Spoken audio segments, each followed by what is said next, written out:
deep inside, there's a huge part of me that's gone. The horror is once you get out, trying to get back what you'd lost. When you're on that side of the bars and there's no way, there's no hope, there's no crack, you give up. Took away a big portion of my life, took away my life with my children. I mean, what happened to the word investigation? Helpless, fear, anger, and revenge, and wanting people to be held accountable for what had happened to me. And why? Why did you do it? What possessed you to play God? I knew my life was over right there. Having my family taken away, everything taken away from me. I had my life stolen away for 25.5 years for a crime I didn't commit. You can't get that time back. Hi, I'm Kelly Fanson. And I'm Kelly Lozon. And this is Real Life Wrongs, where we dive into the stories, the crimes, and the hard times of the complicated world of wrongful convictions. Episode 7, Policing, Part 3, Human Element. Guests, Sergeant Jason Frye and Constable Theresa Wabason. We had a great conversation with these two individuals. Sergeant Jason Frye is a 24-year police officer. He spent 8.5 years with the Toronto Police Service. His first 5 years were in uniform patrol, and his last 3.5 were spent as a member of SWAT Team 1 at the Emergency Task Force, Toronto's prestigious SWAT team. Jason responded to hundreds of high-risk critical incidents, including barricaded armed individuals, high-risk warrant service, and hostage rescue operations. In 2006, Jason transferred to the Barrie Police Service to be closer to home. He spent time in uniform patrol, worked as a detective constable in the Criminal Investigation Branch, and then spent 6 years as a use of force and firearms training officer. Promoted to sergeant in 2017, Jason returned to the SWAT team, where he was in charge of a 10-man team and 3 canine officers. I'm reading this right off Jason's IMDb. Jason is a civilian firearms instructor for the province of Ontario. He is responsible for teaching and qualifying anybody who wishes to acquire or use rifles, shotgun, or pistol for shooting sports or hunting. Jason has taught thousands of students to handle firearms safely. Jason also spent 6 years serving his country in the Canadian Armed Forces. He was a proud member of the 2nd Battalion Princess Patricia's Canadian Light Infantry, and also served as a paratrooper with the Queen's Own Rifles of Canada, which is a reserve infantry regiment based out of Toronto, Ontario. As a result of Jason's career, he is proficient at handling firearms in any type of setting, including crowded environments, low-lit environments, movement in and out of vehicles, and real-life simulated SWAT and military operations. And we'd also like you to meet Constable Theresa Wabason, who is a 16-year member of the Ontario Provincial Police, currently assigned to General Patrol in the remote area of Armstrong Station. That's approximately 300 kilometers north of Thunder Bay. And she's been up there since 2017. She graduated from Carleton University from criminology. She started her career at the Morrisburg and Winchester detachments south of the Ottawa area. She's been assigned to some high-profile events, such as the Vancouver 2010 Winter Olympics, presidential visits to Parliament, the 2015 Pan Am Games in Toronto, Ontario, along with a number of Northern Ontario deployments to Indigenous communities. She has specialty training in technical collision investigations, breath technician, and community and media relations. She was also community service officer at the high school from 2011 to 2014. So welcome, Sergeant Jason Frye and Constable Theresa Wabason. I'd be interested to hear, Jason, you mentioned just breaking down the barrier between the police and students. So just sort of like what that process is or things that you might say to them. Can you kind of share what that is for you and the experience of that for you? Oh, 100%. I mean, I think it's just a case where I want to remind people that under everything that I'm wearing, I'm a normal human being. People come in and they look at you sideways, and maybe they're intimidated, and I'm a little bit intimidated. I'm more intimidated by their reaction to me than anything else. And I just always try to bring a human element to whatever I'm responding to, any scenario. It's not uncommon for me to go into a situation, and if I think somebody needs a great big hug, well, guess what? They get a great big hug, and it may catch them off guard, but I think it just helps to, communication is so key, and there's so many vital elements of communication. Body language being probably, arguably, the most important one, followed by this thing under my nose right here, and I just use it all to really, get my point across, sympathize with the person, empathize with the person, and see if I can't offer some advice or solution to whatever they're dealing with at the time. So, I spoke specifically about going into the schools, and Constable Super Awesome, was it, Theresa? Is that what we're calling you today? That's what the students call you, Constable Super Awesome. Right. And I mean, it was, you hit the nail right on the head. You get in there and towards, once the barriers have been lowered, the kids are happy to see you. And as I say, I volunteer coached football. And so it was just great. They were happy to see me. I was happy to see them. And it was a win-win situation. So Theresa, what kind of language do you use when you're dealing with communities and young people, especially? Well, definitely when I'm going into the schools, I'm talking like the kids, right? They don't want to be spoken to or talked at. They want to be spoken with, right? So I use lingo with them. I swear a little if they swear a little. I mean, it kind of adds to your street credit, I guess, per se, which makes me sound really uncool to say that. But you just joke around with them. I've played sports with kids. You see them out playing basketball, you shoot some hoops. I'm terrible at it, but they think it's hilarious. And that sort of breaks down that barrier. Like Jason said, it's all about them seeing that underneath the badge is Theresa. I'm just Theresa. And actually, when I went into the schools, I always said, you don't have to call me Constable or anything like that. I said, I'm okay with you calling me Theresa. That's who I am. Call me Theresa. I said, I've been called far worse. But other officers address them by Constable, but for me, you can call me Theresa. And that really, I think, broke down the walls there. A lot of kids felt comfortable. They were like, hey, it's a person. And I'm sure Jason can attest to this. Once they get to know you, these kids come up and they tell you things that they wouldn't tell anybody else, right? And sometimes it's great for intel. Sometimes it's great just to help them out, right? Like they're having trouble at home and they wouldn't want to tell a counselor or anything like that, but they feel comfortable telling you. And that was something that was really special to me, was that these kids felt comfortable coming to me, especially after working the road for a while and people avoiding you, lying to you, not wanting to tell you something. So it was just really nice having these kids trust you. And so when they tell you things that are, very private, is it sort of your job not to, do you have to inform anyone if you hear things that are of concern? Yeah, absolutely. I always tell them, I have a duty to report. I have to, but I'm going to be with you through this journey, right? I'm not going to just leave you alone. I'm not going to give you to an officer that I think is going to treat you poorly. Sometimes the fear is that they don't know what's going to happen along the way. So having somebody kind of explain the steps, like this step, you're going to go and you're going to talk to a detective and you're going to tell them this, and then this is what they're going to do next. And we might have to go to court. We might not have to go to court, right? Maybe you don't want to testify. That's okay too. You're in the driver's seat right now. And I think a lot of the time giving these victims power in those situations really helps as well.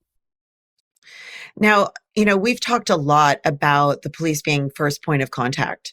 And we, address where crime meets the law on this podcast. So I was just wondering, what sort of responsibility you feel and what your process is, being that you're very often first point of contact in any given situation.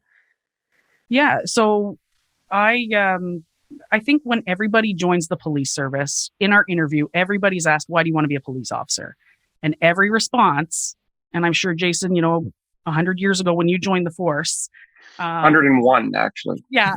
Your response was, I want to help people, right? Yep. That's why all police officers join. We want to help people. I was 21 when I started, and I would go to these places where you have these old farmers, and I would show up and there's this 21-year-old who's here to solve all your problems. So that was pretty intimidating on its own, right? I got called sweetheart a lot, and I'd say it's Constable Sweetheart to you, right? And again, it's the way you talk to people. But I've always thought being the first point of contact, you're seeing people at their worst all the time, right? Like, very, very seldomly am I showing up to a crime where people are all happy. They're at their worst. They've called the police because they're in trouble and they need help. Whether they want you there or not, they've still called you. So your attitude, your behavior can really make a difference in how people view the police, or really helps with the outcome of this, right? Like, you can change somebody's life. And one of the events early on in my career that happened to me, I was running radar on Highway 401, and I stopped somebody for doing a U-turn in a spot that they shouldn't have been doing a U-turn. And I pulled him over, and it was an older gentleman, and he had his son, a younger son, beside him. And when I went up to the window, he was trembling, absolutely trembling. And the kid was looking at his dad, his hero. And I was like, I have a lot of power, right? And that really clicked in my brain that I could really ruin this guy's day and embarrass him in front of his son.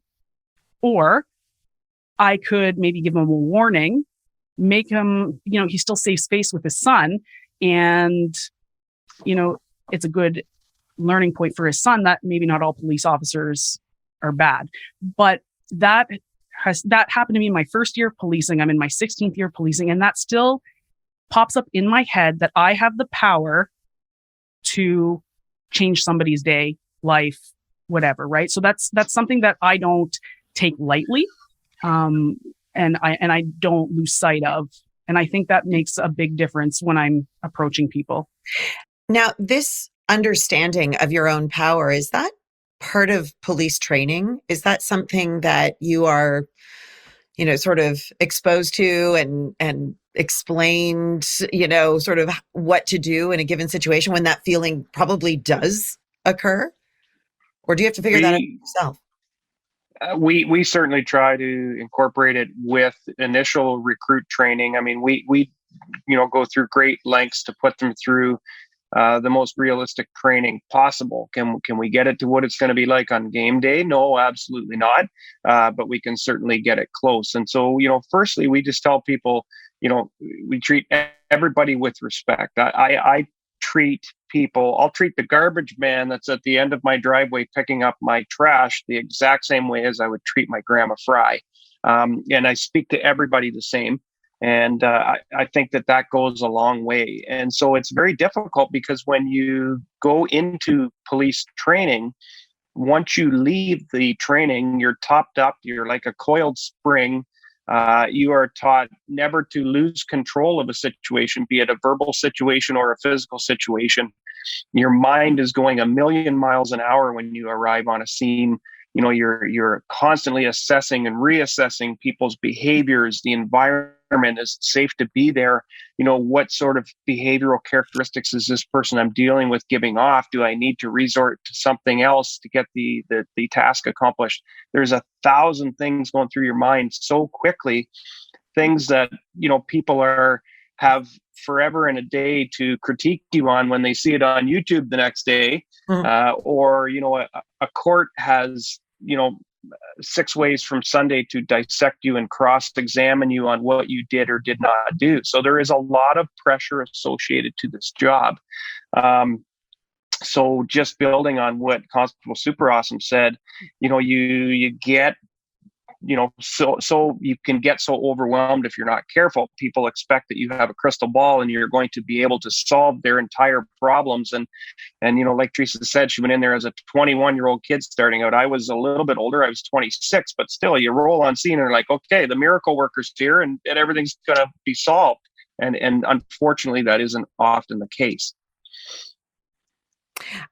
So How do you explain when an officer does lose control? I mean, it does happen.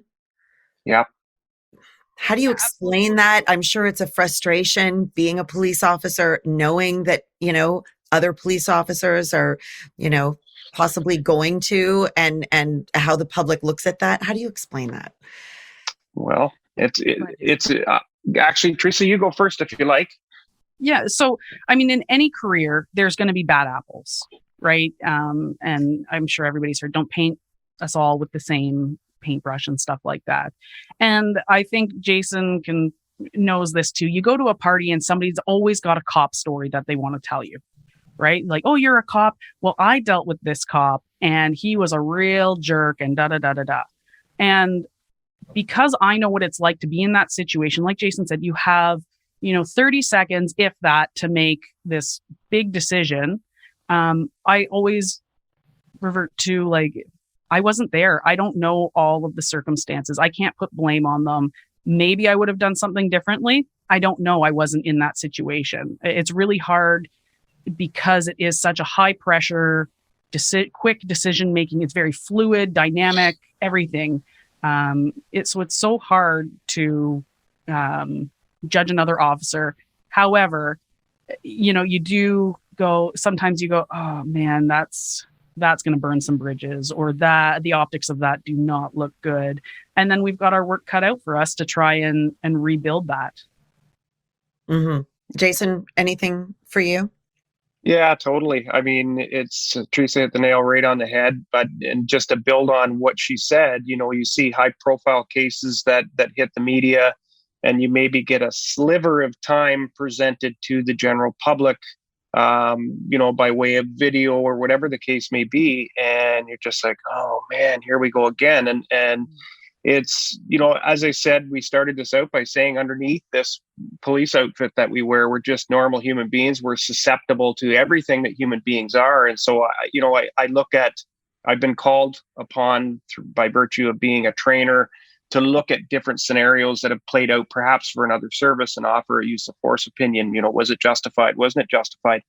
And you look at it, and I think it just, it boils down to, we're all human beings. And I see scenarios where officers, 22 years of getting called a pig, or 22 years of this, that, or the other. And the frustration builds up, and the lid comes off the boiling pot.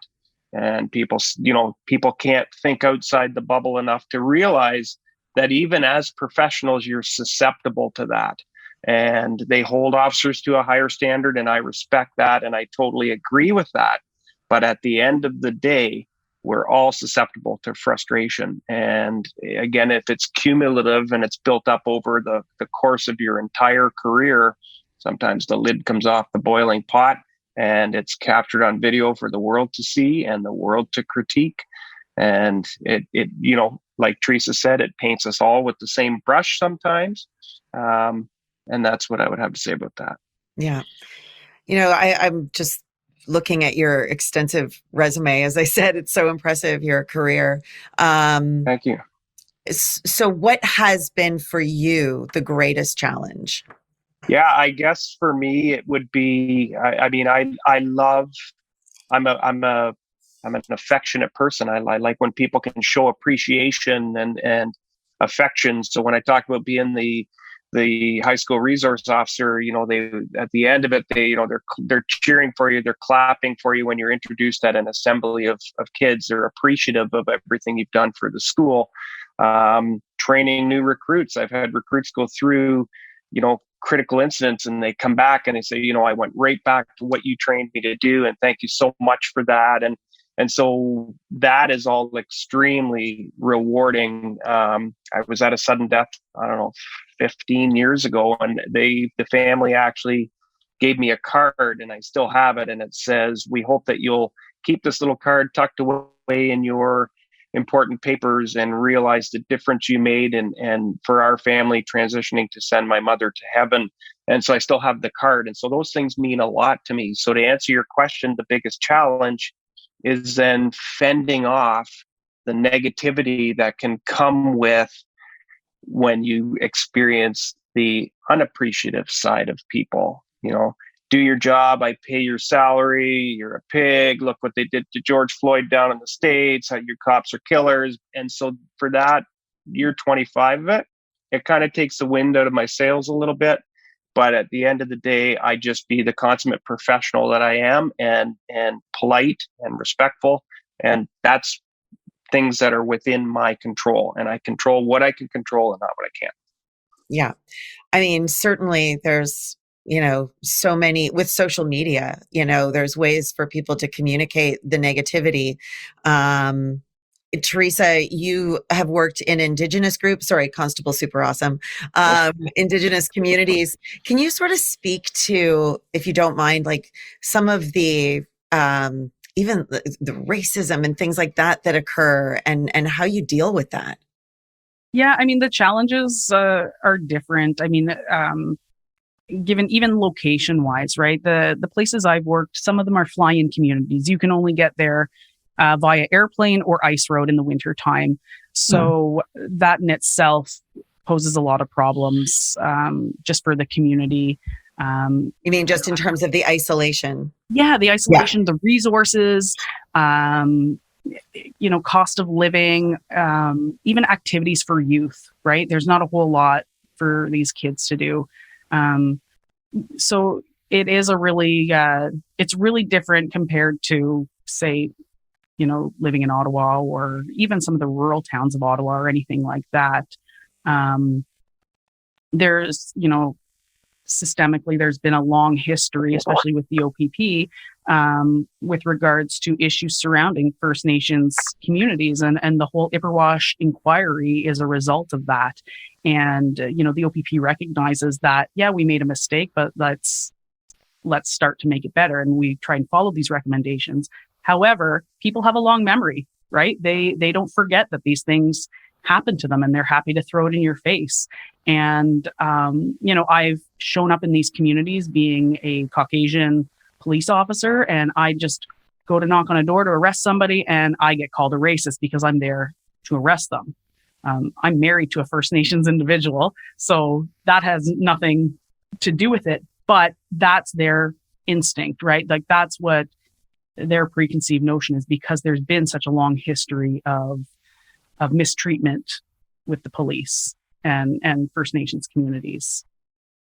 And that's such a tricky place because, the reality is there has been mistreatment, and I'm showing up not to mistreat you, and I have a job to do. And, it's just, I can't even really imagine, have there been situations where it's dangerous for you? Certainly there have been. I mean, I think any police officer, we go to any call thinking that it can be a gun call, right? We are trained to be hyper vigilant all the time on duty, right? And that's part of, maybe some of the issue is that we're working at such a high stress level that,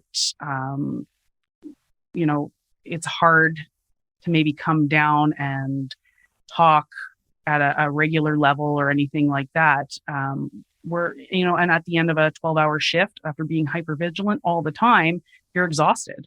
But I mean, we go in with the mindset that it's potentially dangerous. Everything is dangerous, which, after 16 years gets tiring. After 25 years gets tiring. After 12 hours is tiring, right?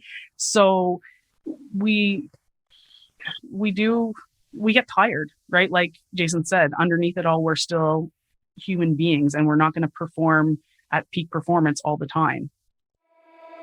Well, and this leads me to sort of, Jason, you and I have spoken before about PTSD for police officers. So, I'd like to sort of hear from you about that.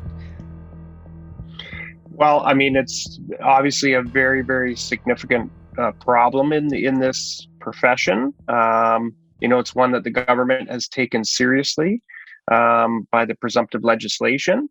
Now, that said, speaking for myself, I've been extremely fortunate. They talk about it again. We talked about putting people through training. You can't train people to deal with the sight and the smell and the taste of some scenes you're going to go into. You just can't do it. And so it's something you experience for the first time when you get out there, and everybody is going to react to that differently. I've been extremely fortunate. I would arguably say I don't suffer from PTSD, and I'm very thankful for that. But you and I've had this conversation in the past. My wife, who is a nurse and, very educated, certainly smarter than I am, she would argue that I do have it, and it just manifests itself differently. Yeah. So for me personally, I suffer from, I don't want to use that word. I experience reoccurring dreams, and the dream is an intruder. And so often it will present itself initially as a sound or maybe a shadow. And then my brain subconsciously turns this into a bit of a game with myself. Mm-hmm. And so the game is to draw that person in a little bit closer until I can get them within striking distance. And so it involves, laying really still and get the person in closer, get them in closer. And then it's when you make a decision in policing that you need to go physical with somebody, when that person is giving the behavioral traits that I need to step this up and go physical. It is not something that you can do haphazardly. It's not something that you can take a lackadaisical approach to. When I go to arrest somebody, I can't just reach out slowly and grab them. It has to be definitive and decisive and like a lightning strike. And so, unfortunately for my beautiful wife, oftentimes in my sleep, when I have the intruder close enough, okay, game on. And sleep at your own risk. Right. And so unfortunately, it doesn't happen all that often, but there are times where that happens. And she says, that I really think that is a form or a manifestation of PTSD. Yeah. And so you're living on high alert all the time. It's all going to manifest. Yeah. Yes. Yep. Mm-hmm. Yeah, one thing Theresa, make sure you're on the mic for me. Oh, yeah. One thing that I've been told is that we're ordinary people put in extraordinary circumstances, right? We see and do things that a normal person on a regular day would not see. And after a while, it does build up. And I've actually been diagnosed with PTSD, and I took some time off work to get myself back to a good mental state. And I'm happy to say that I'm back on the road patrolling. And, I do have my challenges and stuff like that. And there's certainly a stigma around it, but within the police community, not just in the public, but I mean, we're short-staffed at times, and anybody who goes off sick for an extended period of time, your platoon mates maybe don't quite understand it. And all they see is that they're being left short-staffed, right? Or they can't have a vacation day because you're off sick.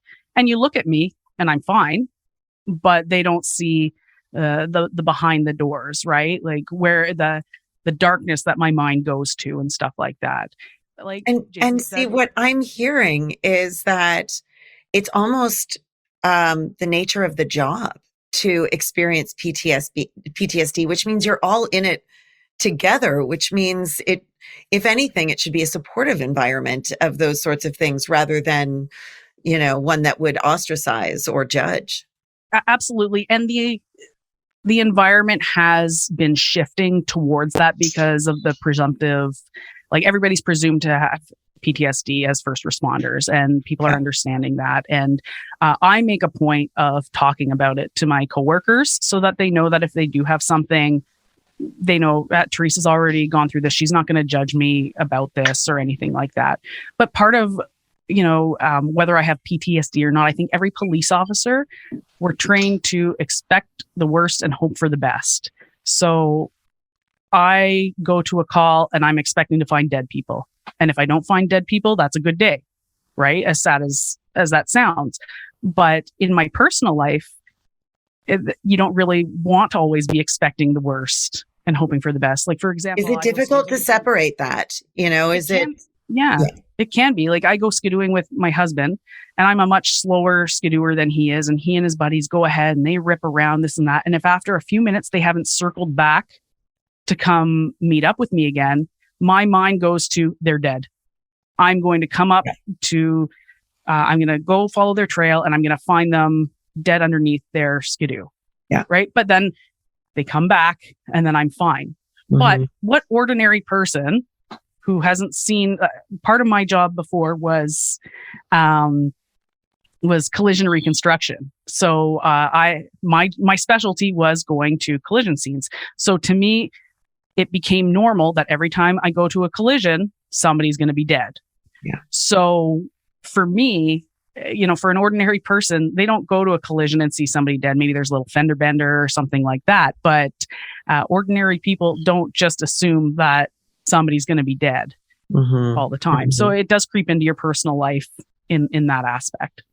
I feel like I'm always expecting the worst. Maybe I just make a great cop. Kelly, you do? or you watched enough crime stuff and studied enough crime stuff. Is there enough being done within the force for officers who clearly, maybe every one of you suffers from PTSD in some way?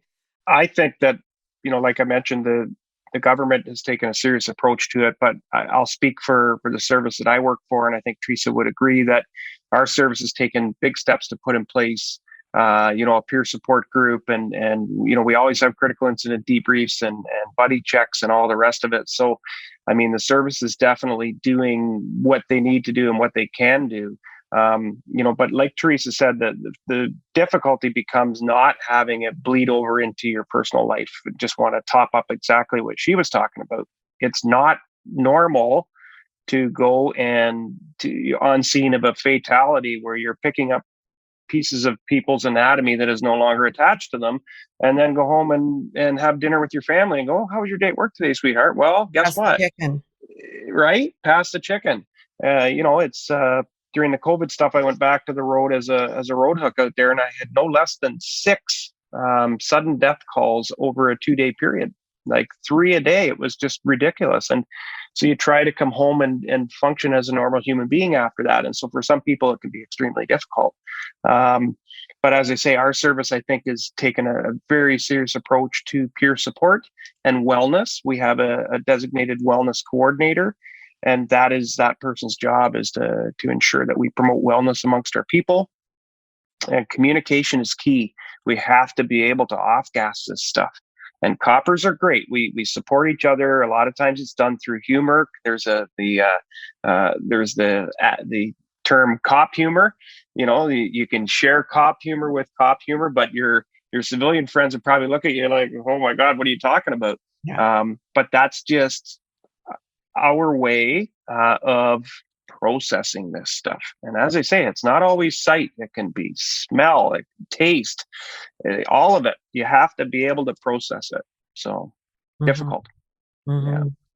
I mean, is it one of those careers that should be given a time limit? Should you have your 8 years and then?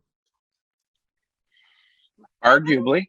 Yeah. I mean, that's kind of the beauty of switching positions as well, right? You get that change from, I went from road and collisions to hanging out with youth. And that was a great change. That was a great 4-year break. I went back to the road. I felt refreshed. I didn't think everybody was a jerk and lying to me, that sort of thing. Right. So maybe it's not necessarily a time limit, but maybe a time limit in the position that you're at, and give yourself a break in that sense. So what is your favorite part of policing? For in me, all of your years? Especially now that I'm in a small community, I know everybody in my community. I know their backstory. I know what makes them tick. I know maybe why they're lashing out at the police, or, maybe why they're grumpy that day, why they stole that item. That's my favorite part, is getting to know the people that I work with, or work for, right?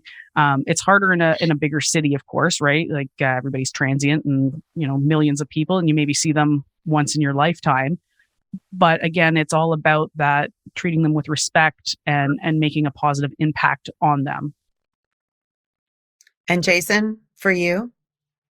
Yeah, I mean, I said it off the start. I'm a people person too. I love to build relationships with people, and I've been thankful over the years. I've, built relationships with people 2 years of age to people 92 years of age. And so that has been extremely rewarding for me, for sure. And also another aspect of it would be the unique exposure we get in this role. I've been in the back of a helicopter. I've been up front of a fully, loaded locomotive when they fired up the locomotive, and just different exposures and experiences we get to do in this role itself. So the career has flown by, for sure. Those are the two most rewarding things: the challenges that it presents, the experiences that I've been able to have, but more importantly, the relationships that I've been able to build. And so, like, what characteristics in a human being would you identify and say that person would make a great police officer? Well, that's a great question. And that's the role that I'm in now. We get exposure to so many people coming through and wanting to do the job. And sometimes it's people that present one way on paper, but they're a completely different way when you meet them in person. Mm-hmm. We do not want the egos coming through the door. Oh, I'm a top shooter at my pistol club. And, I've been in this many fist fights in hockey, and I can count the number of times on one hand that I've ever been in a fist fight where people have turned around and said, yeah, you know what? Let's do this. Let's drop the gloves and go. It doesn't happen. And if it does, you better rethink the way that you're approaching different scenarios, because it could potentially be something you haven't brought on yourself. So we look for attitudes and egos, and those would be canceled out right away. So we're looking for somebody that has a presence in community. If it's not the community they're going to be policing, it could be in the community where they're currently living. Do they volunteer? That sort of thing. And how well do they speak? Yeah, if it's not the community that they're going to be policing in, it's the one in which they live. We want to see that they're out there making a presence in the community. We want to see that they're able to talk. They're able to, be respectful towards people. So instead of walking in with your resume like a big painting of yourself going, here I am, mm-hmm. in the interview, we hand them the canvas, the brush, and the paint and go, okay, let's, over the next course of 2 hours, paint this picture of you. Right. Instead of just handing it in with it complete. Yeah. And how long is that process? When you say 2 hours, like if I walked in, to a, I don't know, precinct or wherever I would go to say, mm-hmm. I'm interested in, this role, this privilege of being a police officer, what happens mm-hmm. next? Well, for a lot of services in the province of Ontario, we subscribe to a hiring process found under the Ontario Association of Chiefs of Police. And so it's all standardized across the board. The OPP does not, right, Theresa? I don't think you guys are OACP. And so, but the process is going to be the same. It's going to be the initial intake. There's going to be aptitude testing. There's going to be physical testing. We put them through 2 different interviews. One is sort of a local interview. What do you know about the community? What do you know about our service and what we do? And then the next one is we put our people through what's called an essential competency interview. And so there are core competencies. Just everybody through an essential competency interview, like in the world. Anyway, wow. I digress.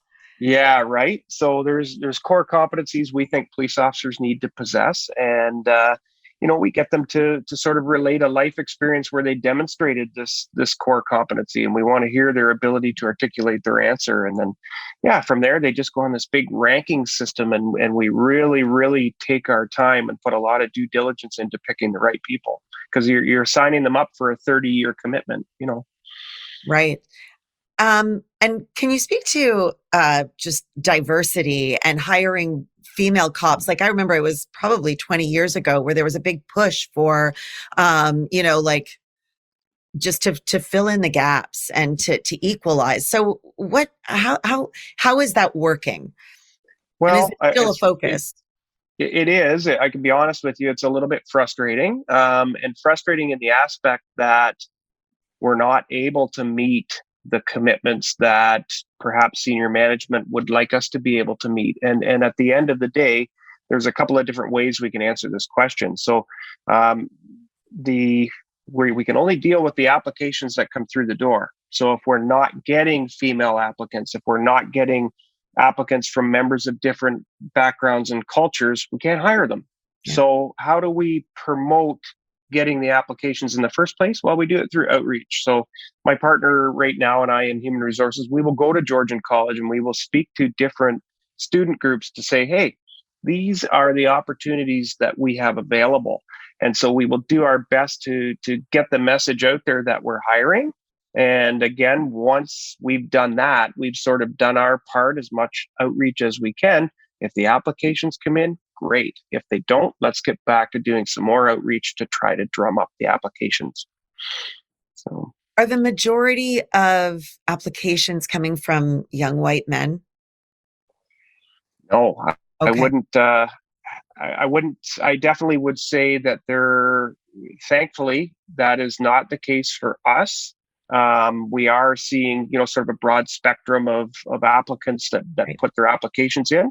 The biggest challenge with us is, so is every other police service. So we'll identify a great candidate through the process that I just talked to you about, and we'll give them the call, and they'll go, yeah, you know what, Toronto Police called me yesterday. I signed up yesterday. So it's a very competitive process for sure. Mm-hmm. And Theresa, can you speak to being a woman in the force? Yeah, sure. I was very fortunate. When I started, I was on a platoon of 18 people, and I believe 7 of us, then plus our sergeant, was female. So about half of us were female. And so for me, the path had already been paved. The only difference I found is that I had to prove myself a little bit more when it came to coming to high risk calls, right? Whereas if I have, a senior officer and he has the choice to take the rookie who's 6'4", 200 and some pounds versus 5'4", like 90-pound Theresa, then they're obviously going to want to take the big guy because they know big guy can throw his weight around, right? So it wasn't until I went to a call where somebody was experiencing excited delirium, and I had to go hands-on with this individual, and I helped my partner out. After that, it was like, hey, Theresa's cool. Theresa's got my back, right? But I had to prove myself simply because of my size and my gender. But once I did that, I was part of the club type thing. Not that they ever disrespected me or anything like that, but there is that little bit of difference in there. And yeah. I mean, I do the same thing too, right? If I'm going as a senior female officer, if I'm going to a call and I have rookie A with the big little guy, I'm taking the big guy. Yeah. Yeah. It's human nature. It makes sense. Yeah. I'd love to hear from both of you. Best cop you ever met, best player in the police force you've ever met. It's hard to say because on what facet are they? Are they the best supervisor? Whatever you want. Well, currently I have a partner who is maybe a year on, and I've worked with a lot of different people. And right now he is my favorite person to work for because he is the kindest human being I have worked with. The law is black and white to him, right? He has no problem arresting somebody, charging somebody or whatnot. He's not a pushover, but he treats people with dignity, kindness, and he's just a fair individual. And to me, I just absolutely love working with him because I know that he's not going in there to start fights with anybody or think that he's Mr. Macho Man. If charges are warranted, he'll lay the charges. If the person needs to be let go, he'll let them go. But ultimately, he's so kind and just really lovely to work with. Love it. Jason? Yeah, again, just like Theresa said, that's such a difficult question to answer. So I'm going to go a little bit outside the norm on this one. I'm going to say probably one of my favorite police officers is my identical twin brother. He exercises. It's a bias. It's a huge bias for sure. But I mean, it not only is it a bias, but it's a compliment to him. He absolutely lives by everything that I've talked to you about here today. He treats people the way he wants to be treated. He's a very, very keen investigator. He's a fantastic teacher. Nobody can hold the room like my brother can and get his point across. He's currently a firearms instructor down at the police college where he's training 400 and some odd recruits every 3 months. You get people that have walked in there never having dealt with a firearm before. They leave there confident and competent that they can do their job with it. But he's a human being as well, and it's just I see things, characteristical traits. Obviously, being 7 minutes older than he is, I see traits of myself and what I bring to the job in my brother. But yeah, he is just a fantastic police officer. Love it. What's, again, both of you, what's one thing that you would change in the system? One thing. If I could snap my fingers and make it happen right now, what would it be? I don't know if it can be changed, but it's just that we would, like, all facets of the criminal justice system would work together, right?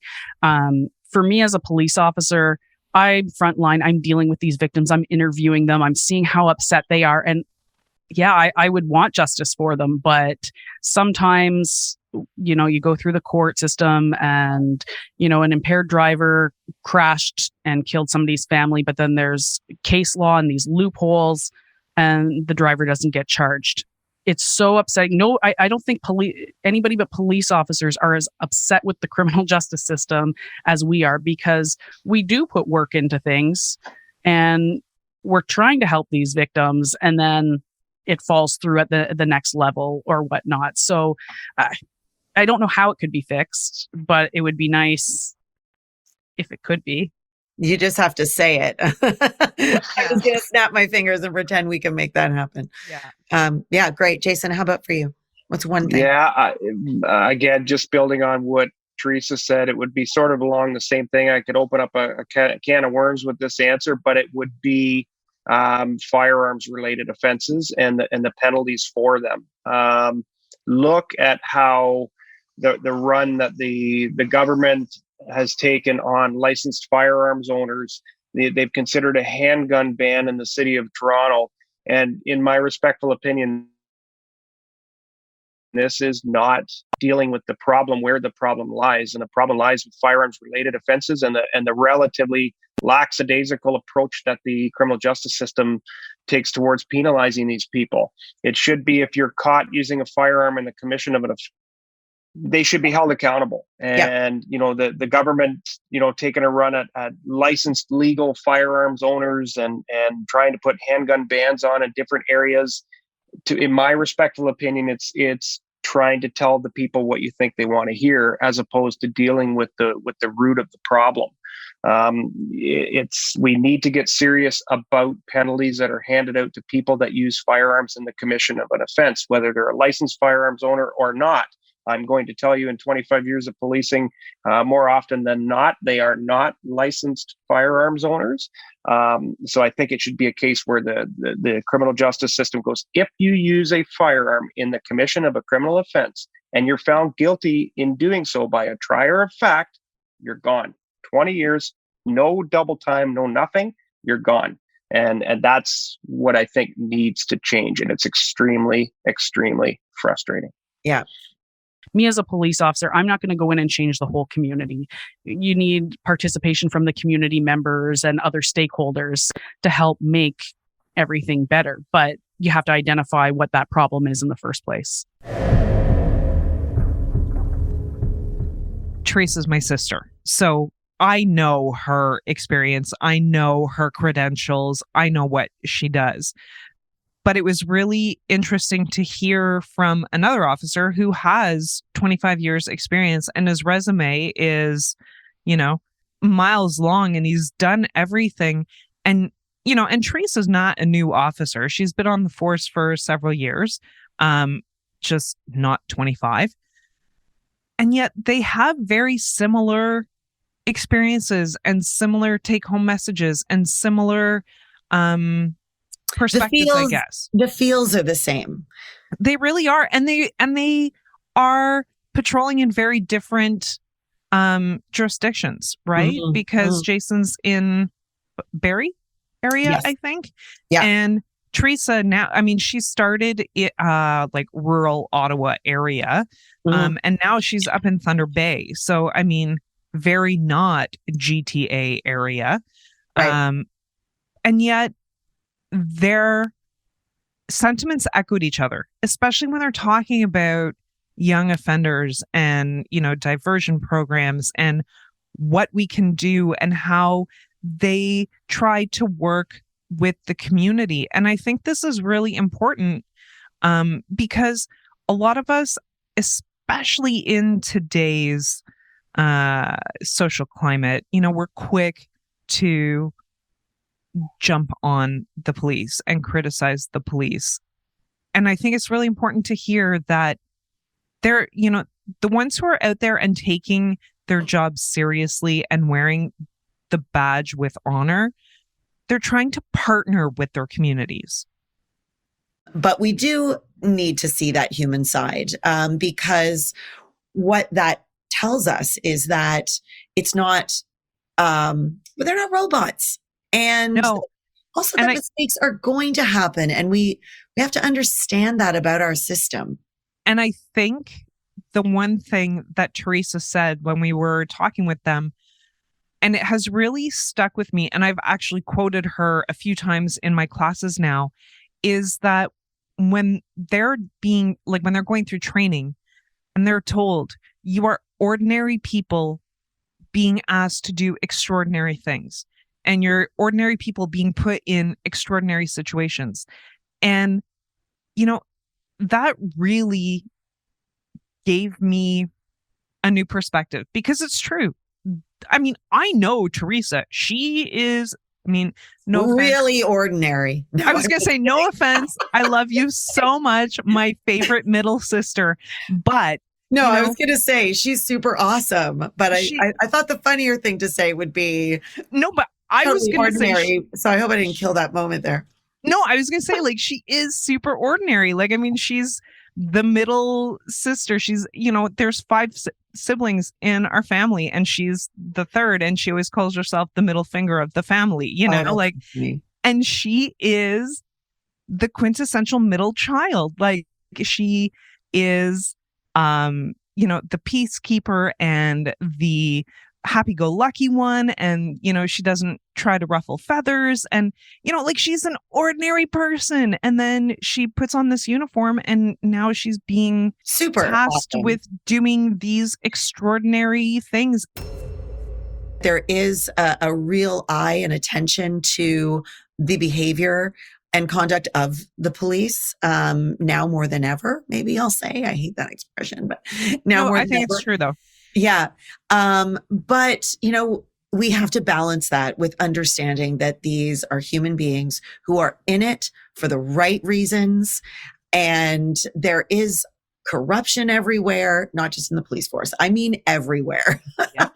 And, we don't want to become, desensitized or immune to these things, but we must understand that we are all human and to look at it through that lens. The world of wrongful convictions is a living hell for individuals who end up in it, and believe it or not, it could happen to almost anyone. Know the law, know how to look for flaws in the system, understand how marginalization works, and most of all, talk about it. Thanks for listening. I'm Kelly Lozon. And I'm Kelly Fanson. We'd like to thank our guests for their insight, stories, and expertise. And we'd like to thank you, our listeners, for your interest in the world of wrongful convictions and for sharing our podcast. For more information on wrongful convictions, visit our website at realliferongs.com and email us at hello@realliferongs.com. You can find us on Twitter, LinkedIn, Instagram, Facebook, and anywhere you find podcasts. Real Life Wrongs is produced by Kelly Fanson, edited by Alex Glutch, promotional materials by Jamie Norrie. All of us could falsely confess to something. They blew it all out of proportion, and they got away with it. Even a country like Canada has people who are charged and convicted of crimes they didn't commit. There's innocent people who are going to die in prison. I can't get back the time that they took from me. And I was just left wondering, what the hell is happening? I knew my life was over right there. That's when my life ended. They're changing the story I told them that to match to what really happened. I was just incarcerated for 37 years for somebody else's crime. That what happened to me could easily happen to